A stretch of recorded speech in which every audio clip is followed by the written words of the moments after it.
Hello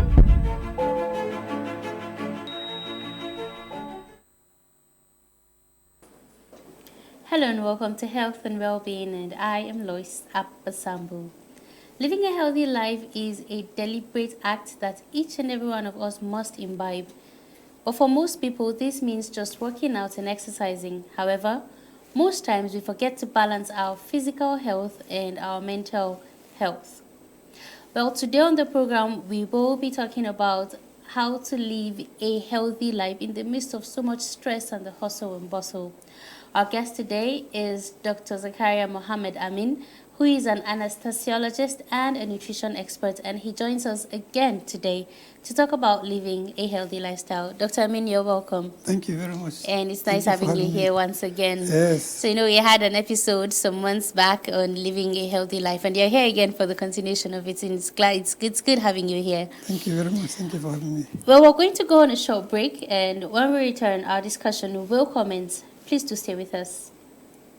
Following the sudden outbreak of cholera in some parts of the Federal Capital Territory, significant number of cases have been tested positive for cholera. The Health and Human Services Secretariat has intensified surveillance in the affected communities around the area council. Therefore, residents are requested to report any case of diarrhea to the nearest health facility or the Department of Public Health on the following numbers: Dr. Sadiq Abdurrahman, 0803-705-1784, or Dr. Doris John, 0803-315-6560.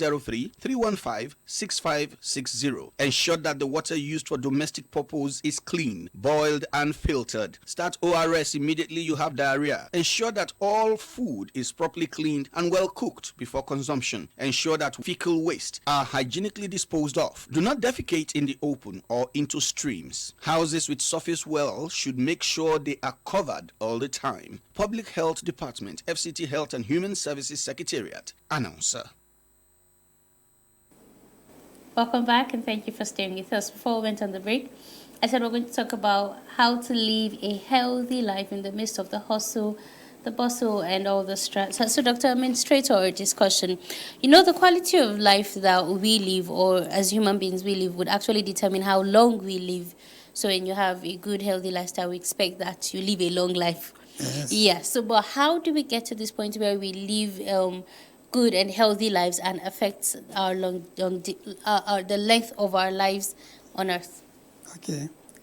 You see, normally there is a correlation between health and longevity. Because if you are living a healthy life, because we know it automatically extends life. And that amounts to longevity. There are certain areas in this world, where people live to 100 and above years. Mm-hmm. They are called centenarians.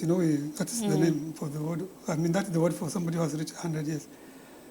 Some islands in this world, like in Japan, there's an island of Okinawa. Yes, there's an island of Sardinia in Italy. There's Ikaria in Greece. All of these places are islands. There's also another one in Costa Rica, Nicoya. The people who live there, they generally have certain characteristics that are common. And most of them, they are living in absolute health, despite the fact that they have that 100 years and above. It's not that they are suffering any diseases, most of them. And so there are certain factors that are found to be common among all of them. Apart from them, there is also another area in the Himalayan mountains, between Pakistan, India, and so there are some people known as the Hunzas. Yes, they are also living to long life, with absolute health. There's one English doctor even who lived there for 7 years, who wrote that he has never seen a sick person within those 7 years that he lived there. Yes, and that he met somebody at the age of 145 years.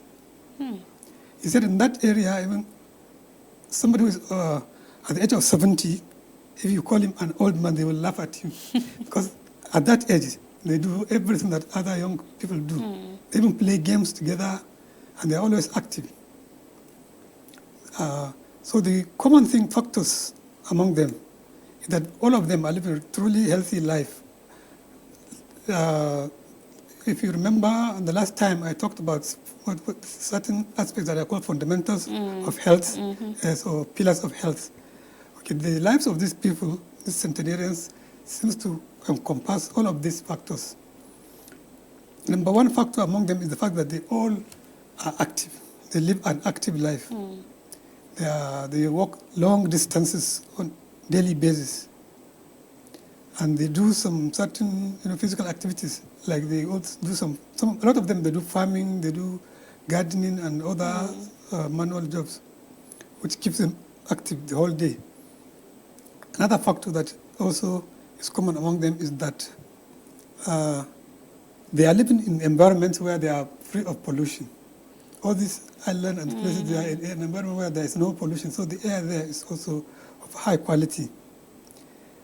Another factor is that they eat natural fruits and vegetables a lot. Their diet is mainly plant-based diet. There are few of them who eat animal products here and there, but that is mostly during celebrations. When, like during weddings or celebrating New Year, things like that, that's when some of them eat meat. In some areas, like in the Okinawa in Japan, they don't even eat meat at all. They only eat fish, which they eat maybe once or twice in a week. So that is another factor. It means most of them, they eat mainly plant-based diet, which we talked about. Yes, and we also talk about why plant-based diet is more natural and more health-supporting. I remember I talked about the fact that plants contain phytonutrients, yes, which are called flavonoids and polyphenols. And these particular nutrients, they help in maintaining the health of the body by eradicating what is called oxidative stress. There's, due to what I used to call wear and tear, there's accumulation of toxins. There's also,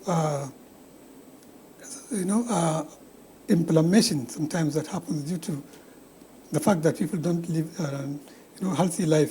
So all these antioxidants, they try to neutralize the oxidative process, and also a lot of these phytonutrients, they also take care of the inflammation, because chronic inflammation is what leads to mostly metabolic diseases like hypertension, diabetes. It has been established that there's chronic inflammation that's in the body. Yes, and these phytonutrients take care of that. The plant products, we also talk that they are more alkaline.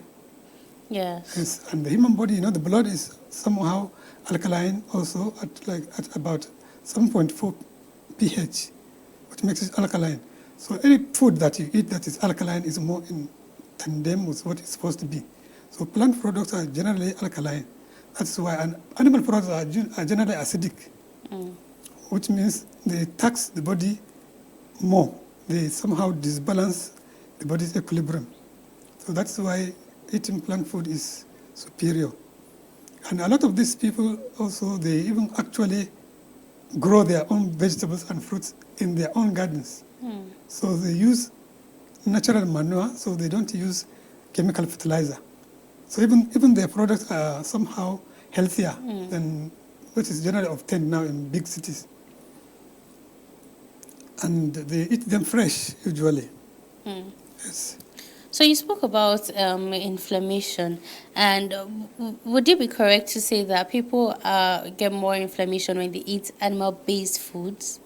Yes, there is that correlation, because most of the foods that tend to disbalance that pH level, they are more likely to cause this inflammatory process. And then the other factors that cause this inflammation is stress, as you talked about. Stress also, because it causes the secretion of cortisol, there's a hormone called cortisol, to be more in the bloodstream. And this cortisol hormone causes actually this inflammation, especially when it is chronic. There are instances where it's normal that you are under a stressful situation, which is acute stress, your body produces cortisol, and as soon as the process is over, everything will go back to normal. But people live normal, general life, where the stress is somewhat chronic on day-to-day basis. Okay, so this causes this chronic inflammation as well. It's a factor also that causes this inflammation. Now, talking about how to maintain a healthy life with the hustle, the bustle, and all the stress, sometimes you don't even have time to be able to rest. You don't have time to do this. You don't have time to do that because you have to keep up to deadlines and so many other things. And so in what ways can people try and to balance living a healthy life? And like I said earlier, it has to be deliberate. You don't live a healthy life by mistake. It has to be a deliberate decision you take. So how do we get to that point where we're able to balance the stress of life and being deliberate about living healthy lives? Yes. See what you said now, that word is really, I really liked it that you said it deliberately, because even I remember the last time I said that health is preventive, so people have to be proactive. Proactive means you have to be taking certain actions deliberately, just like you are saying, to maintain your health. Like stress now, like I think I told you last time, in one study in Harvard University, that they determined that stress is behind about 98% of illnesses. 98%. Oh. Yes. So that's why people really have to pay attention to stress. So like you are saying, people have to somehow prioritize between their health and whatever is causing them to be stressful about. Because if you really care about your health, then you have to follow the dictums of health and what health demands. But some of the ways that people can do that is they have to find time to relax. Even during the day when you are at work, you have to find time, like every an hour or so. If you go and find a quiet place, maybe relax without thinking anything. There's something called mindfulness meditation that some people can try.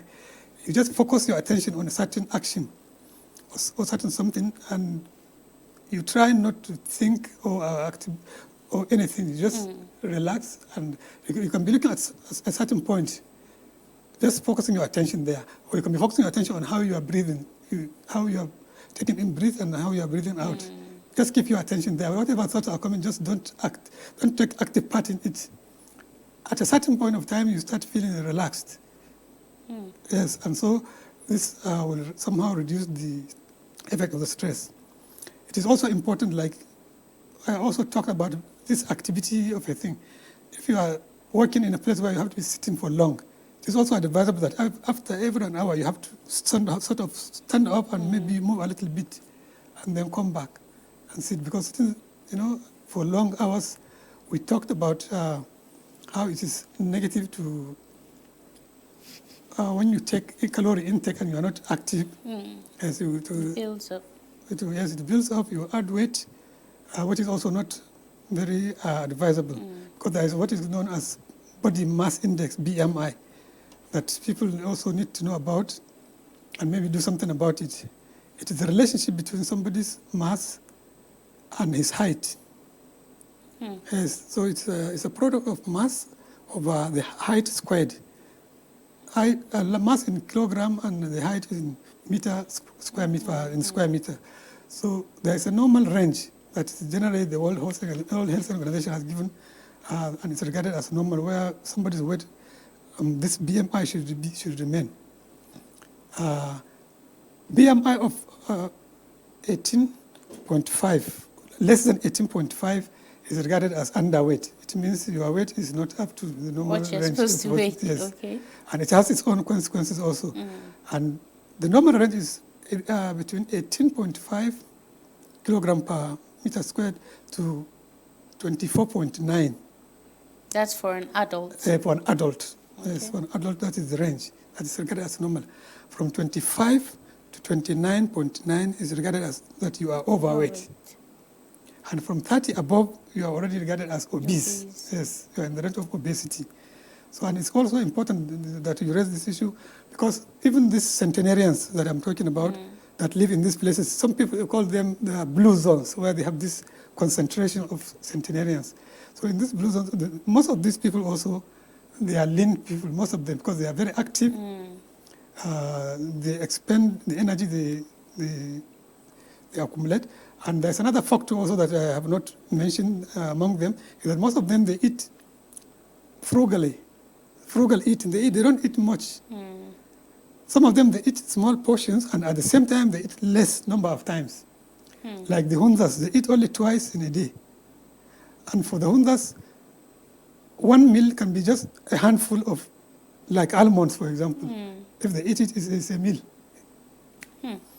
That's how they live. Now, you spoke about the BMI, and you spoke about being underweight, being overweight, and being obese. I'd like us to talk about the consequences. You know, people are quick to look at slim people as being okay, forgetting that there is actually a consequence to actually being underweight. So I'd like you to tell us more about the consequences of actually being underweight and the consequences of being overweight and obese. Okay. You see, in both cases, since they are outside the normal range, it means there must be some consequences to the body.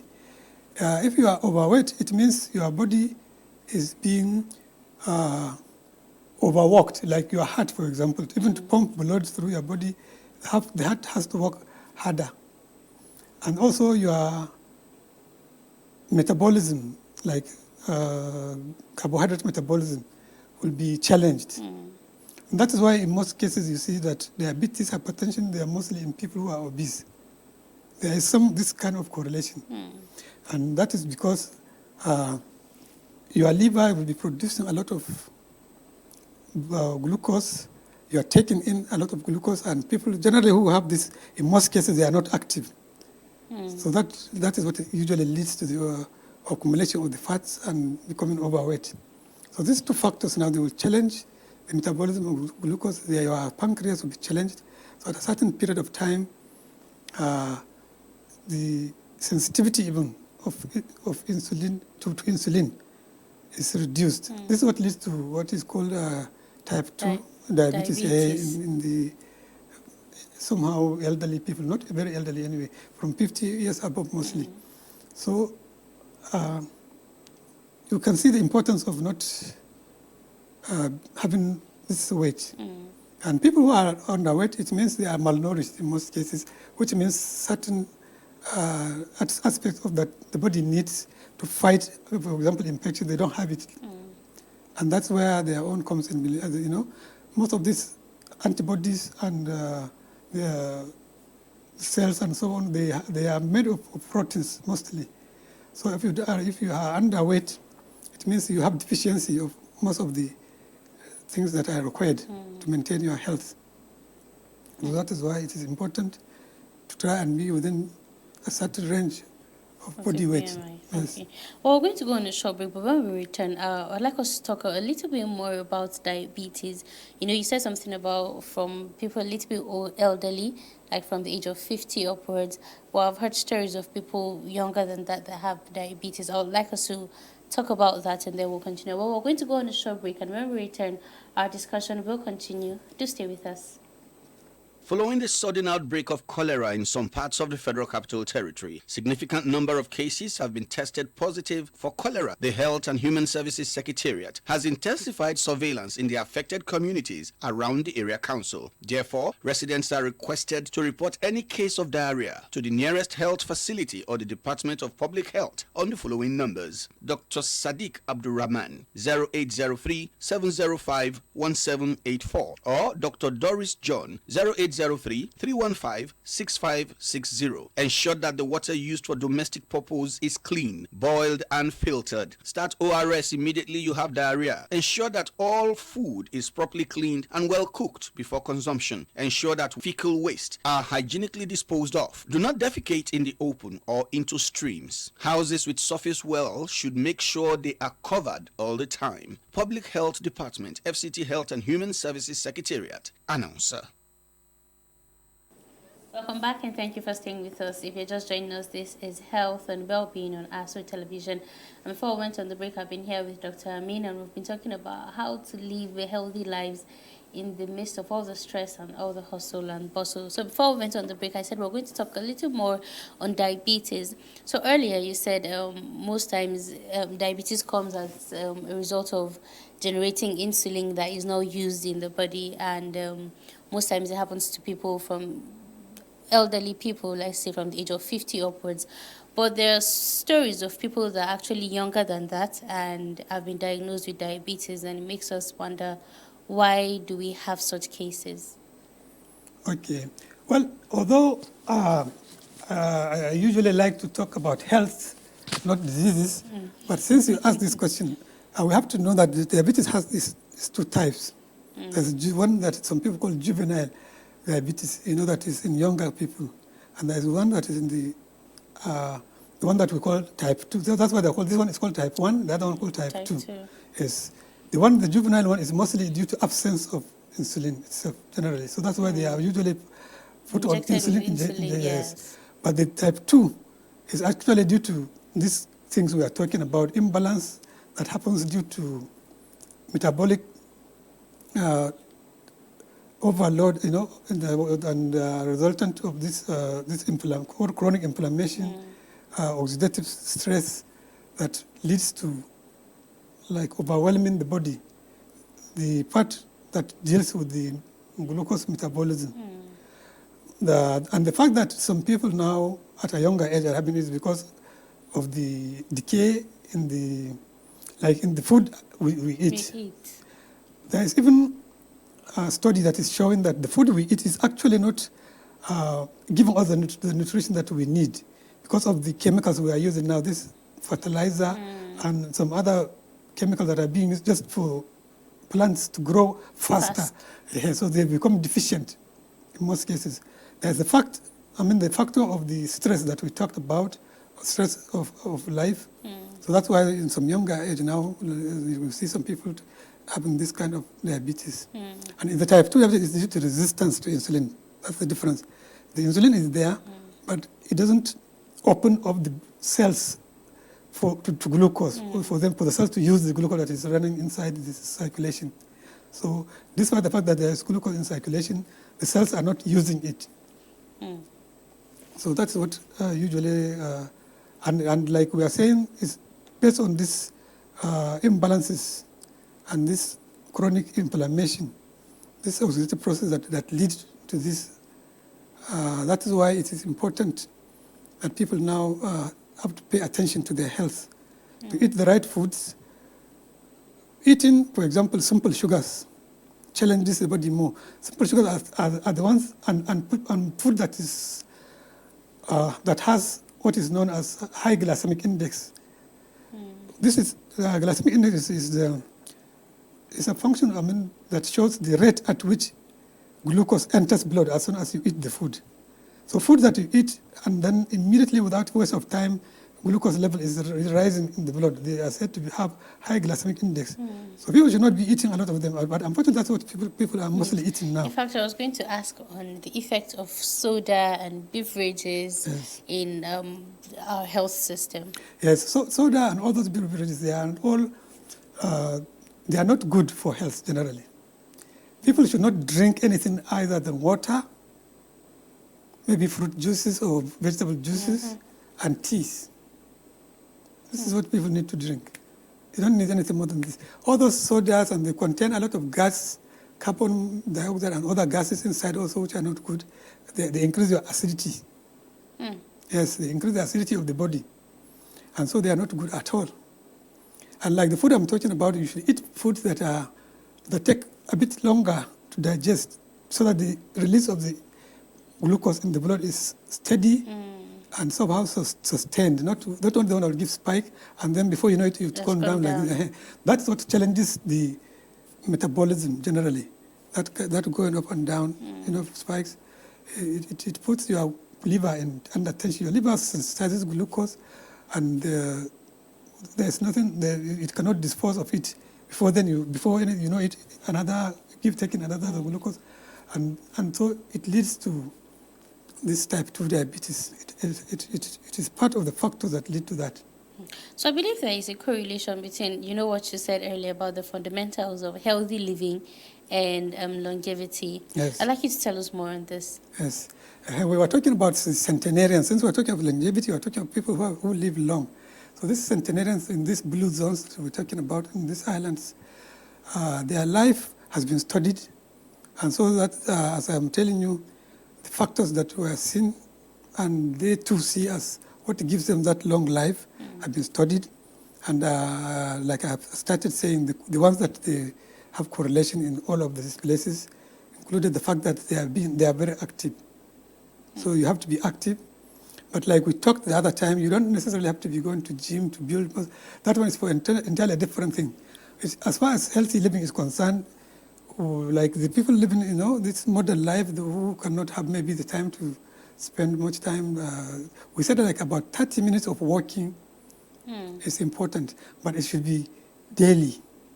Body likes consistency, health demands whatever it needs to sustain itself. So consistency is important of exercising, and it will not be bad if from time to time somebody does some resistance exercise, or like lifting the small dumbbells to develop some muscle weight, because also it's good to maintain the muscle mass when we're talking of longevity, because muscle mass starts reducing also as somebody is aging, and the part of the elements of youth is you have strong muscles, yes. So that's why sometimes you do, but you should not do it to overwork the body. Yes, otherwise, if you don't do it, this muscle waste starts happening. It's called sarcopenia. It's a process whereby your muscles start reducing in amount. So that's why sometimes you can do this like once or twice in a week, some rigorous exercise that will, especially these resistance exercises that will challenge some muscle groups. And like the ones on your limbs, mostly the legs that you need to move, or your hands as well. Because if you do a lot of exercise, you can build muscle, like also doing a lot of, running in the tracks and so on. You can build muscle, but at the same time you are aging your knees. Yes, maybe I should talk about biological age and chronological age. People don't seem to know them. Yes. It's what is called chronological age. Chronological is the date of your date of birth. The date of birth, the year you are born, and you know it. So and there's biological age, which is the degree of the wear and tear of each of your organs at a certain period of time, which is not the same for for all of your organs. Yes. If you an organ in your body that is stressed mostly based on your lifestyle will age faster than the rest. But because the body is a system, if it should continue to a certain level, other parts will start being affected as well. Yes. So that's why, somebody who is 60 years old, for example, if they check the biological age of his different organs, if he has been living a healthy life, they might find out that his heart, for example, is like that of a 40-year-old person or even 30-year-old person, depending on how healthy his lifestyle is. So, and this is something that people should know.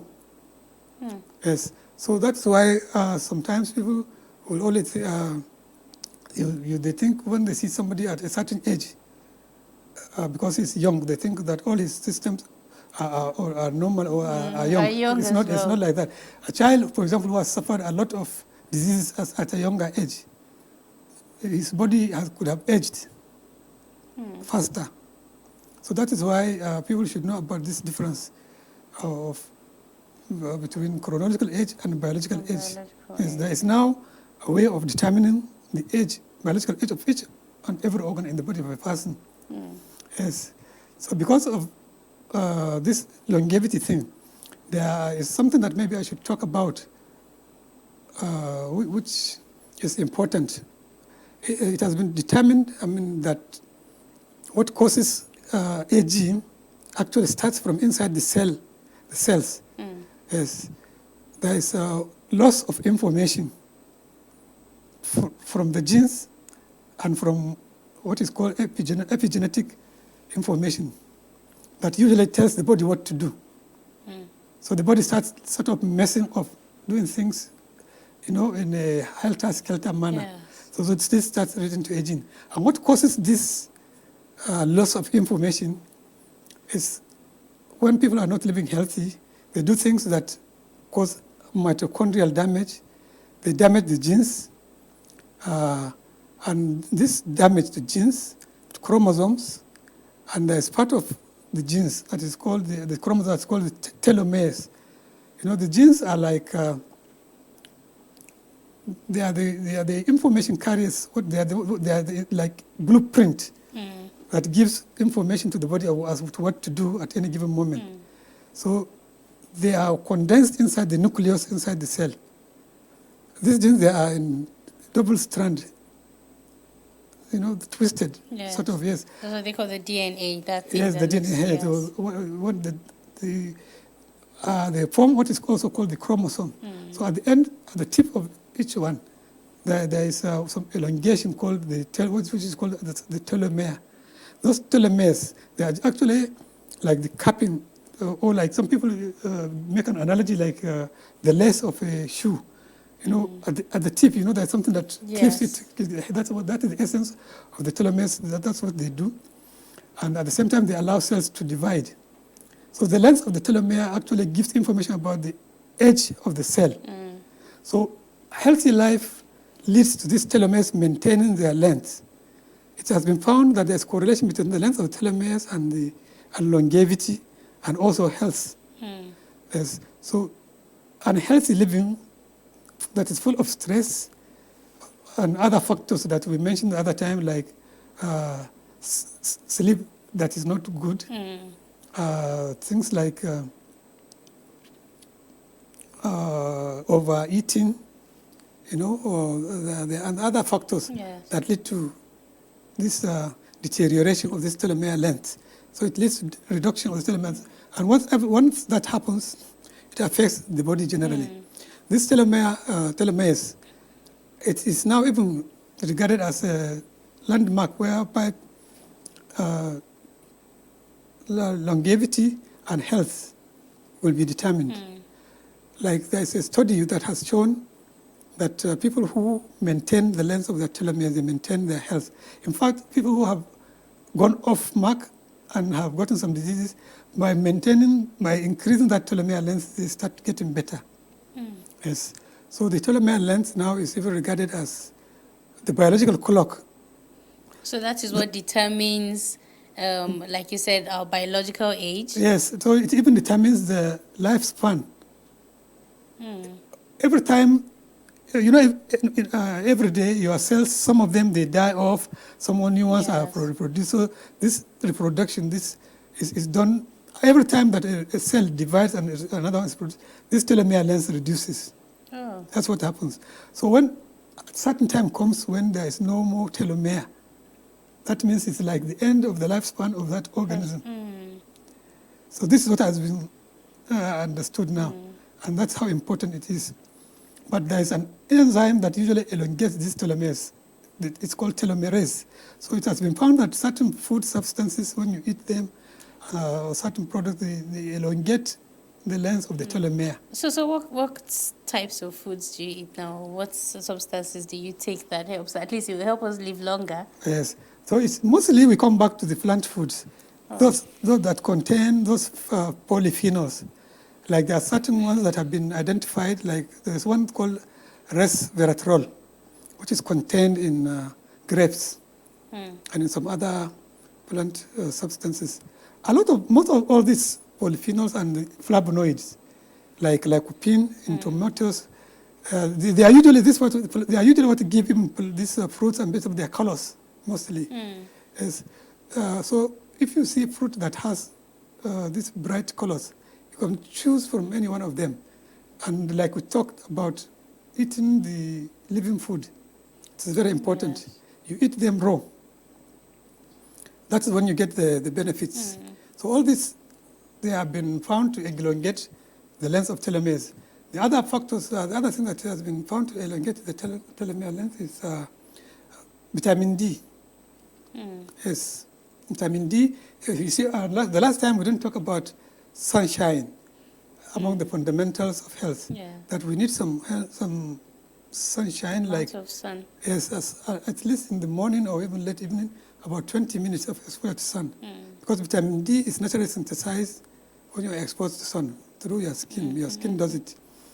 Vitamin D is very important. It has been found. It is also one of the factors that elongate telomere length. It also improves. It also takes care of immunity. Yes, that's why even in this COVID issue, people are talking about vitamin D, about vitamin D. Yes. And its role. one of the things, one of the theories was Africa was not hit so hard because of our temperature or something, Yes. even though it hasn't been proven anyways, but it was one of the things that was speculated. Yeah, me too. I think it could be a factor because it has been proved that the virus also doesn't withstand certain temperature. So that one could be the, and then on the other hand, also the fact that we will have this vitamin D because we have this sun in abundance. So it does help immunity. That one is known, that vitamin D boosts immunity. Vitamin D also has effect on your mood. Yes, it has been determined in some temperate areas where they have long winters of like 6 months or so, like in the Scandinavian countries. Some people get depressed. They get depression. Some even commit suicide at the extreme, of depression due to lack of sun. Because in their country, sometimes you can spend months without even seeing the sun. During winter time. It's a gift for us, honestly. Yes, it's a gift. It's a gift, really. And as you can see now, even when it comes to energy, we are having enough. That is the future. Yes, and we have it in abundance. That's great.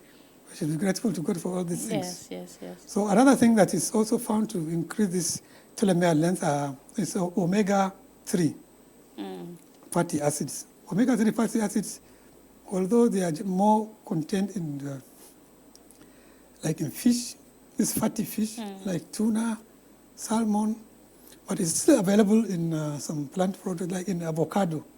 Yes, you can get it from, the plants that are a bit fatty like this, oily. Yes, they contain it. And so this omega-3 fatty acid also, they are found to increase the length of telomeres. Another one is, there's one hormone called DHEA that is naturally produced from the adrenal glands that are on top of kidneys. That's why sometimes they're even called suprarenal glands. That DHEA also increases the telomere length by reducing the effect of cortisol, which we have said is stress hormone. Everything that leads to stress reduces the telomere length. Yes. Everything that leads to damage to mitochondria, to DNA, to the genes, also reduces the telomere length. Now, talking about stress and sleep, you mentioned earlier. And so I've met quite a number of people that be like, they can't sleep in the afternoon because if they sleep for short periods of time, like an hour or two, or an hour, 30 minutes, that they have like terrible banging headaches. And these people actually would need rest. Sometimes in the middle of the day, you need to actually rest and continue with what you're doing. But they say that they actually have headaches or migraines when they sleep and they don't sleep for long periods of time. For people that experience those kind of situations, how can they help themselves in also resting within the day instead of having to wait till in the night when they can get 7 to 8 hours of sleep? Well, you see, all these things we are talking about, all these factors, in truth, there is no one formula that fits all. Oh. But these are all, you might take them as guidelines from what has been studied and scientifically proven. But there is still always that individuality. So people should find out for themselves what works best for them. But generally having a nap multiple times, during the day is also beneficial. In fact, these centenarians in these islands, a lot of them have this. They have some naps during the day. It's one of the factors even that has been found also among them. So like we said, people should strive. It's not necessary that they do that during the day. But if their own sleep at night is qualitative, we said it's not even the hours that matter most. Even though it is said that you should have about 8 hours sleep, but it's the quality that is more important. And you should know if you have had a qualitative sleep, when you wake up and you are feeling fresh, refreshed, and rejuvenated, you should know that you have had enough sleep. Yes, but if you've slept 9 hours, but you woke up feeling groggy and somehow, you know that your sleep was not qualitative, and so it's the same thing as somebody who has not had sleep. But most people actually experience this, that even in the morning you wake up, you still don't want to wake up and you're still so drowsy and sleepy. Is that now a problem? Because it's almost like the daily lives of quite a number of people. You wake up and you just don't feel. Sometimes you wake up, you're so down, you're so blue, nobody should disturb you, you don't want to speak. And you just had like 7 to 8 hours of sleep. Is that a problem? If that happens, then you should know that there's something wrong with the quality of the sleep. And I also talked about having a specific particular time to always lie down. If you do that and you wake up a certain period, your brain makes it automatic. You see, the brain is made in such a way that it wants to, take off, it doesn't want to stress you to always even think about what to do at what time. If you are used to doing something at a particular time, the brain will just take care of it. If you are used to sleeping like by 10 p.m., as soon as 10 p.m., whatever you are doing, you start yawning sleepy, and you feel yes. sleepy, yes. And if you are used to waking up at so time, you will always wake up, without that feeling that you are saying, without feeling still sleepy. And so that shows you that the sleep was not qualitative. And we have talked about what makes quality sleep also. That before you sleep, for example, you should be in a quiet place, dark, if necessary. I mean, if you can afford it, it should be pitch No light. black. Yes, no light. Because anything that will stimulate your eyes is a distraction. Sleep will not be qualitative. Like I even said, an hour before sleep, you should even be off television, your handsets, laptop, and the rest of them, an hour, because that blue light that is emitting is stimulating the brain and it doesn't put you into relaxation. And you need to relax. But instead of relaxation, those things stimulate the brain.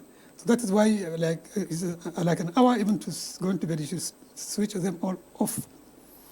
You should have a comfortable mattress, or wherever you are lying down, it should be comfortable. Sometimes people use very soft mattresses that cause them backache and so on. You cannot have quality sleep with that. You should not eat something also, very close to the time you are sleeping. Because when you eat, that's what is called thermogenic effect of food. Somehow it raises your body temperature to a little bit, and that is contrary to sleep. In fact, your body needs to cool down a little bit.